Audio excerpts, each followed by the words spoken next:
Looking around the country, you kind of see the unsettling, some upsets. Is there a settling effect for this team now that you've got the first game out of the way, and the excitement's kind of gone, and now you can just go in and do your job? There is. All of our players and coaches get so nervous for the opening ball game because it just scares you to death, and especially when you play a Saturday night game and watch all those things happening. When you're seeing Northern Iowa kick 2 field goals at the end of the Iowa game, scares you to death. I mean, it's just one of the things we did at the pregame meal was I said, how many of our coaches slept any last night? Not one of them moved. They didn't raise their hand or anything else, so the players understand. And then pregame meal, Colt was laughing because they said, okay, let's go ahead and start eating. All the coaches got up and walked out of the room. They couldn't even eat. So it's just part of opening the season, and it's part of expectations that are completely out of control. And you have to manage those expectations and handle it. And I think it's good when everybody sees that college football is an imperfect sport. You're going to make mistakes, and what you have to do is overcome those mistakes. And it's not ever going to be exactly like we want it to be. And we get into video games so much now, they're much easier than people and these human beings and things get in the way. We've seen how important backup quarterbacks can be. What about the evaluation of Garrett's play on himself? Well, I thought Garrett was great. He did everything that we could have expected him to do. We wanted him to throw. We wanted him to sprint out. We wanted him to drop back. He did all of those things. In fact, the one pass that was incomplete was a great throw. And at the same time, we wanted him to run, and he showed the ability to escape, made a move, and then got in the end zone. So we felt like that Garrett played great. Coach, how much of an aha factor, light bulb effect do you see with some of the younger players after the first game? It'll be much more settling for them because now they get it, and they can understand in practice that when we're demanding that they play at the same speed of the game, that they know now what that means. And road trips are good for you to do that too. There's more distractions on the road. It'll be a different altitude. It'll be cooler there. The wind will be blowing more there. It'll be hyped everywhere we go. It's fun to go on the road when you're at Texas because everybody's excited about you being there. So this will be a new experience for a lot of the young guys, and will be something that'll be good as a learning experience for them. Is there any way to duplicate 7,000-foot elevation in practice? I imagine not. No, but we haven't lost in Boulder, and that's high. And we've played well there, and we haven't been in a position where we have even been at a point where we felt like the altitude was an issue. We tell the kickers you can kick it further. So that's fun. Punters can punt it further, and our guys are so excited about 60s. After being here for the summer, the biggest shout I heard Saturday night after the game, I said that it'll be low 70s, upper 60s for the game, and they all said, oh, man, this is great. So they'll be pumped to get out of the Austin heat, especially the big guys.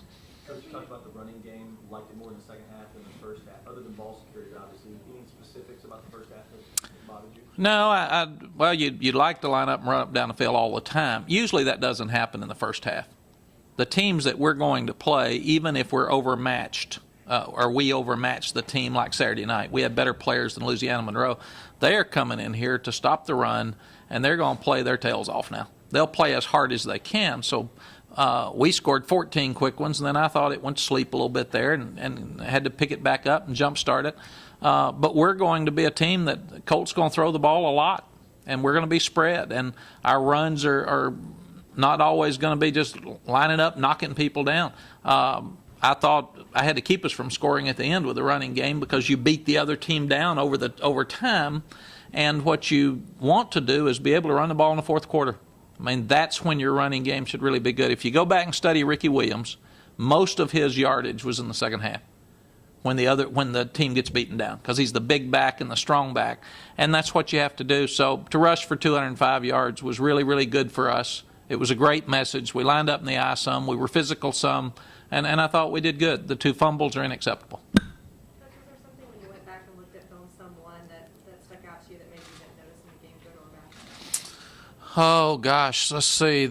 Offensively, David Snow is really coming on. He played a lot of plays for us, and we were excited about him. John Childs is really getting better and more confident, and he is now a receiver, so we're really excited for him. And I think that's good. The obvious DJ Monroe, we've got to figure out. I didn't realize he only played 12 plays. So it looked like he had production on every one of them except one. He had a counter play that knocked him back. And if you think about the difference in DJ Monroe in the running game and Ricky, there's probably about 100 pounds difference. So, I mean, it's going to be a different looking running game than what some of our fans are used to. We were excited that Marquise Goodwin got in the game and got to make some plays. We felt like Trey Newton really looked good in special teams and when he got in the game. He made some great cuts, and we know the game was over by the time he got in there as a running back, but still cuts are cuts. Defensively, the young linebackers were impressive. Keenan Robinson and Emmanuel Acho, Dustin Ernest did a really good job for us. The Sam Acho improvement is huge. He really has come a million miles like we saw. And we were excited for Nolan Brewster that he got to play so much and made the plays that he made. Can you talk a little bit more about what you get out of this besides getting the young guys in the game like this? Well, you get the tempo of the game. You get the pressure of the crowd. You get the officials that are more demanding than they are in scrimmages. The 40-second clock is huge. Directional punting is something that's very difficult. Full speed kickoff coverage. Kenny Vaccaro was our he had the big hit award on defense. I didn't say that, but on a special team, I missed that one as we got down there and see if I missed anything else. But he was the guy that knocked him out with a hard hat award and did great. So probably, John, the special teams plays are huge in games like that because you can just change games, and it really reflects how turnovers can change a game. To drop a ball at the 20 and let them run it back and get it inside the 10, if we punt that ball, Louisiana Monroe may not score. And people look at the defense giving up those points. They really only gave up 3 points, and that was a time in our defense where it would have been an easy score for the other team. So we felt like that's the biggest thing. It's now they're practicing for a purpose instead of just practicing to get through two-a-days and get to the first game. They understand that the standard is very high here, and that I was impressed by them that they did not walk out of there. If we'd scored 59 points around here in the past, everybody would have said, wow, what a blowout. This is the best team ever. We score 59 now, and everybody's talking about all the negatives that happened in the game. So our culture's changed.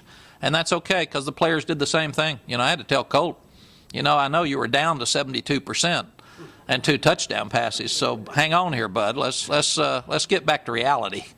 Coach, in light of what happened at Boise the other night, have you told your kids what to do on the road after the game, or specific? Did you address it with you guys? We have. Mike Bellotti's a good friend of mine, and you always hate to see something like that happen to a kid. I mean, it's not about the coaches, it's not about the program, but these kids are spent after a game. And kids, when you lose a tough one on the road, it's why I don't like fans out on the field. It's why I don't like people out there around the kids. Leave the kids alone and let them get somewhere and settle down before they talk to you all, before they talk to me, because their whole lives are about winning that game at that moment. And it's a tremendous amount of pressure. And we talked about the shaking hands with the other team before the game. You're going to hit each other hard for 3.5 hours and they're going to go out and say good luck. Most kids don't want to say good luck before a game. They'd rather get this thing started because of the buildup.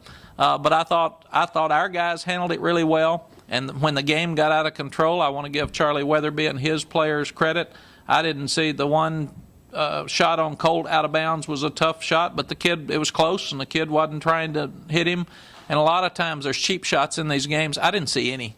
Either side. I thought kids played hard, and if there was a penalty, it was a penalty because a kid made a poor decision in the game, but not because he was angry or taunting the other team. So I thought the sportsmanship in our game was really good, and especially for a first game that got out of control.